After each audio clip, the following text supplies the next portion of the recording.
नमस्कार दोस्तों, मेरा नाम है अर्पित और आज के इस वीडियो में मैं आपको बताने वाला हूं कि how to find more study time from your day to day routine, कि कैसे आप ज़्यादा से ज़्यादा स्टडी टाइम निकाल सकते हैं अपनी डे टू डे रूटीन से। हर एक स्टूडेंट के लिए वीडियो बहुत ही ज़्यादा इंपॉर्टेंट रहने वाला है और आप बिल्कुल एंड तक देखिएगा इस कंप्लीट वीडियो को। और मैं आपको कुछ आज ऐसे वंडरफुल तरीके बताने वाला हूं जिसकी मदद से आप अपने डे टू डे के लाइफ में बहुत सारा स्टडी के लिए टाइम निकाल पाएंगे और आप अपनी एग्जाम्स में बहुत ही अच्छे मार्क्स ला पाएंगे। यूजुअली क्या होता है कि हम जब सुबह उठते हैं तो हम सोचते तो हैं कि यार आज तो बहुत सारी पढ़ाई हम करने वाले हैं और इस प्रकार से हमारा शेड्यूल रहेगा, ये रहेगा, वो रहेगा। लेकिन फिर हमारा जैसे ही दिन स्टार्ट होता है तो हम थोड़ा सा स्लगिश होना स्टार्ट हो जाते हैं और जब at the end of the day हम एनालाइज करते हैं कि कितना आज हमने पढ़ा है, कितना हमारा इफेक्टिव स्टडी टाइम रहा है, वो बहुत ही कम रहता है और फिर हम डिसअपॉइंट हो जाते हैं और अगले दिन से वो भी कम हो जाता है।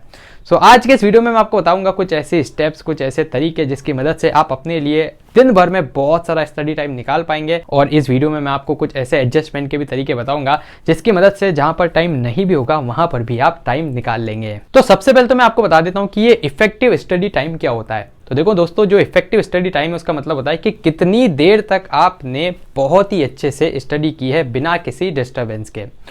फॉर एग्जाम्पल, आपने अपने दिन में 3 घंटे के लिए स्टडी स्लॉट रखा था और 3 के 3 घंटे आप स्टडी टेबल पर बैठे रहे, लेकिन उसमें क्या हुआ, बीच में अचानक आपको एक नोटिफिकेशन आ गया फोन पर, आपने उसको चेक किया और उसमें आधा घंटा आपका वेस्ट हो गया। देन उसके बाद थोड़ी देर बाद आपकी मम्मी ने आपको कॉल किया कि यार बेटा जल्दी से अपनी भुआ जी का नंबर मुझे सेंड कर। आपने वापस से व्हाट्सएप खोला और नंबर आपने सेंड किया और इसमें भी आपका आधा घंटा और वेस्ट हो गया। देन अचानक आपको कॉल आ गया और आपने डेस्क पर बैठे बैठे ही कॉल को भी अटेंड कर लिया और यहाँ से भी आपके 10 मिनट वेस्ट हो गए। तो इस प्रकार से अगर आपने 3 घंटे का स्लॉट अपने लिए डिज़ाइन किया था तो उसमें आधा घंटा प्लस 10 मिनट मतलब 70 मिनट्स तो आपके वेस्ट ही हो गए और 70 मिनट के बाद 20 मिनट आपको वापस से फ्लो बनाने में लग गए। इसका मतलब क्या हुआ कि यहाँ से इफेक्टिव स्टडी टाइम आपका निकलता है 3 आवर्स माइनस 1.5 आवर्स, मतलब इफेक्टिव स्टडी टाइम आपका निकला सिर्फ 1.5 आवर्स। आज के इस वीडियो में आपको यह भी बताऊंगा कि कैसे आप अपने इन इफेक्टिव आवर्स को भी डबल कर सकते हैं और कैसे आप अपने डे टू डे लाइफ के अंदर से स्टडी के लिए टाइम निकाल सकते हैं। तो फर्स्ट पॉइंट है आइडेंटिफाई योर प्रायोरिटीज। तो आपके लिए बहुत ही ज्यादा इंपॉर्टेंट है कि आप सबसे पहले अपनी प्रायोरिटीज को आइडेंटिफाई करें। नॉर्मली हम क्या करते हैं, अपने दिन को स्टार्ट करते हैं और जो बुक हमारे सामने पड़ी रहती है उसको हम पढ़ना स्टार्ट कर देते हैं, जबकि आपको ऐसा नहीं करना है, क्योंकि जब आप ऐसा करेंगे तो डिस्ट्रैक्शंस आपके बहुत ज्यादा नजदीक आ जाएंगे और आप उनसे डिस्ट्रैक्ट भी हो जाएंगे। लेकिन अगर आप सुबह उठते ही अपनी प्रायोरिटीज को डिसाइड कर लेंगे कि ये हमारी प्रायोरिटीज है, हमें सबसे पहले मैथ्स पढ़ना है, देन फिजिक्स पढ़ना है, देन अकाउंट्स पढ़ना है, देन ये पढ़ना है, वो पढ़ना है, इस हिसाब से अगर आप अपना शेड्यूल बनाएंगे तो डेफिनेटली आपको ज्यादा इफेक्टिव टाइम मिलेगा और आप बहुत ही अच्छे से पढ़ाई भी कर पाएंगे। सेकेंड पॉइंट है keep a log of your daily habits. तो ये बहुत ही ज़्यादा इंपॉर्टेंट है आपके लिए कि आप डेली क्या क्या हैबिट्स आपकी रहती है उसका आप एक लॉग बनाएं, उसका आप एक चार्ट बनाएं। फॉर एग्जांपल, आप सुबह उठते एक्सरसाइज करते हैं, देन उसके बाद आप ब्रेकफास्ट करते हैं, देन उसके बाद आपका एक स्टडी स्लॉट निकलता है, तो आप उस स्टडी स्लॉट को जरूर से लिखिए कि ये मेरा स्टडी स्लॉट निकलता है। फॉर एग्जाम्पल 9 से 12 बजे तक आप स्टडी कर सकते हैं, तो स्लॉट को लिख लीजिए। इस प्रकार से दिन भर की अपनी एक्टिविटी लॉग बनाइए और वहां से आप निकालने की कोशिश कीजिए कि कौन कौन सा आप स्टडी टाइम टेबल निकाल सकते हैं जहां पर बिना डिस्टर्बेंस के आप पढ़ाई कर सकें। तो इस प्रकार से आप अपने लिए कुछ इफेक्टिव स्टडी टाइम को निकाल पाएंगे। तो बहुत ही ज़्यादा इंपॉर्टेंट है कि आप एक्टिविटी लॉग बनाएं और मुझे उम्मीद है कि आप में से बहुत सारे बच्चे अभी तक इस काम से बच रहे होंगे, इसको नहीं कर रहे होंगे। डेफिनेटली अगर आप इस काम को करेंगे तो आप बहुत सारा स्टडी टाइम टेबल अपने लिए निकालने वाले हैं। थर्ड पॉइंट है एनालाइज योर रूटीन। ये भी एक बहुत ही इंपॉर्टेंट प्रक्रिया है जिसकी मदद से आप क्या कर सकते हैं, अपने लिए स्टडी टाइम को बढ़ा सकते हैं और निकाल सकते हैं। अब निकाल कैसे सकते हैं कि अगर आप एनालाइज करेंगे कि यार कहाँ वो गलती है जिसको मैं दोहरा रहा हूं और उसके कारण मेरा इफेक्टिव स्टडी टाइम कम हो रहा है। फॉर एग्जाम्पल, हो सकता है कि आप अपने पास स्मार्टफोन लेकर बैठते हो और जैसे आप स्मार्टफोन लेकर बैठते हैं और पढ़ाई के बीच में कोई नोटिफिकेशन आ जाता है, कोई कॉल आ जाता है, उसके कारण आपको डिस्टर्बेंस होता है। आप क्या कीजिए, उसको एक अलग लिस्ट में लिख दीजिए कि क्या क्या मेरे डिस्ट्रैक्शंस है। फॉर एग्जाम्पल, आपके छोटे सिबलिंग्स आपका डिस्ट्रैक्शंस रह सकते हैं, स्मार्टफोन सबसे बड़ा डिस्ट्रैक्शन है, इंटरनेट डिस्ट्रैक्शन रह सकता है, लैपटॉप डिस्ट्रैक्शन रह सकता है, आपके कोई फ्रेंड्स हैं वो डिस्ट्रैक्शन रह सकते हैं, तो उनकी अलग लिस्ट बनाइए। और इस प्रकार से आप क्या कीजिए कि जब भी आप पढ़ाई करें तो एक बात को इंश्योर करें कि उस लिस्ट में, डिस्ट्रैक्शन लिस्ट में जो भी नाम है वो आपके आसपास बिल्कुल ना हो।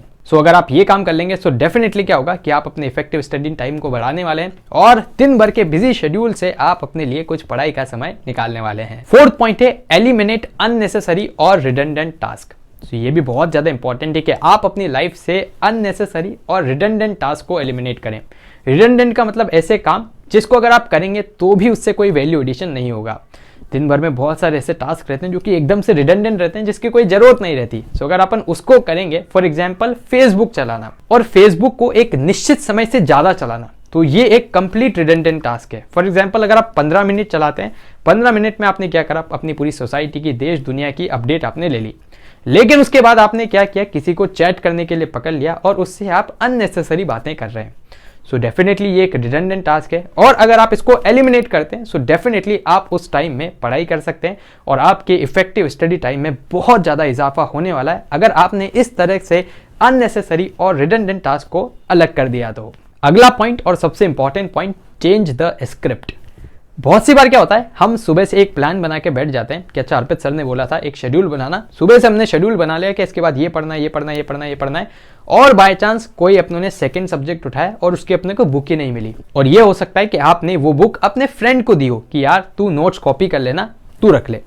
सो अब क्या होगा कि वो जो आपको खाली टाइम मिला उसमें आपने सोचा चलो ठीक है, अब ये अपने को खाली स्लॉट मिल गया है, इसमें अपन फेसबुक चला लेते हैं, इंस्टाग्राम चलाते हैं, व्हाट्सएप चला लेते हैं, ये कर लेते हैं, वो कर लेते हैं। और इस प्रकार से क्या होगा, आपका आगे का पूरा शेड्यूल भी बिगड़ जाएगा। और ये बहुत ही कॉमन सी बात है, हो जाती है बहुत सी बार कि हम जो सब्जेक्ट पढ़ने बैठे हैं उसकी बुक ही हमें नहीं मिली, किसी फ्रेंड को दे दी या गुम गई या कुछ हो गया। सो उस टाइम पे बहुत इंपॉर्टेंट है कि आप क्या करें, स्क्रिप्ट को ही चेंज कर दें। मतलब जो आपने सुबह स्क्रिप्ट बनाई थी कि मैं इसके बाद ये सब्जेक्ट पढ़ूंगा, अब उस सब्जेक्ट को आप कर दीजिए आउट और उसकी जगह कर दीजिए किसी और सब्जेक्ट को इन।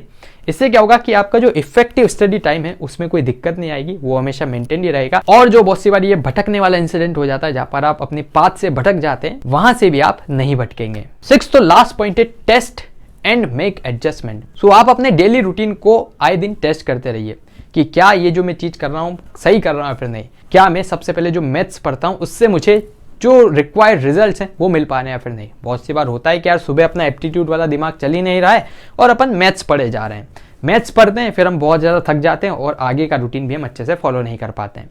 सो ये बहुत इंपॉर्टेंट है कि आप टेस्ट करते जाएं कि यार मैथ्स अगर मैं रात को पढ़ता हूँ ज़्यादा इफेक्टिव रहती है और इंग्लिश में सुबह पढ़ता हूँ तो ज़्यादा इफेक्टिव रहती है। सो उस हिसाब से अपने रूटीन को चेंज करते जाइए। और अगर आप ऐसा करेंगे सो इससे क्या होगा कि आप दिन भर में अपने लिए इफेक्टिव स्टडी टाइम को तो निकाल ही लेंगे, साथ ही जो आपका इफेक्टिव स्टडी टाइम है वो भी डबल हो जाएगा। कैसे डबल होगा, क्योंकि बाय चांस अगर आप मैथ्स सुबह पढ़ते थे, उसमें आपको इंटरेस्ट नहीं आता था, तो 3 घंटे का काम आप करते थे 5 घंटे में।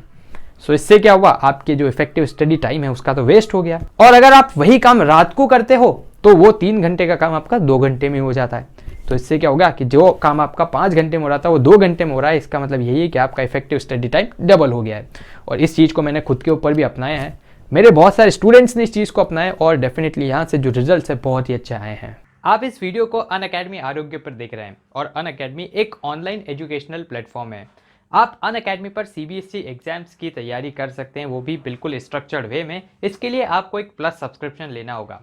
आजकल अनअकैडमी ने अपने प्लेटफॉर्म पर एक आइकॉनिक प्लान भी इंट्रोड्यूस किया है जिसके अंदर आप पर्सनल मेंटरशिप ले सकते हैं, साथ ही यहाँ पर आपको पेरेंट टीचर कनेक्ट भी मिल जाएगा और यहाँ पर आपको स्टडी प्लानर भी मिलेगा जिससे आप और भी बेहतर वे में अपनी पूरी तैयारी को कर सकते हैं। तो अगर आपने अभी तक प्लस का सब्सक्रिप्शन नहीं लिया है तो आप यूज कर सकते हैं कोड APSIRLIVE को और इससे आपको 10% का डिस्काउंट मिल जाएगा अनअकैडमी प्लस के सब्सक्रिप्शन को लेने पर।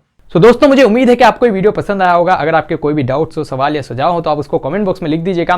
दोस्तों आप हमारे चैनल को भी सब्सक्राइब कर लीजिएगा क्योंकि इससे हमें और भी ज़्यादा मोटिवेशन मिलता है आपके लिए वीडियोस बनाने के लिए। सब्सक्राइब बटन के पास बने एक बेल आइकन को भी आप दबा दीजिएगा ताकि हमारे चैनल के लेटेस्ट नोटिफिकेशंस आपसे मिस ना हो। तो दोस्तों धन्यवाद, जय हिंद, जय भारत।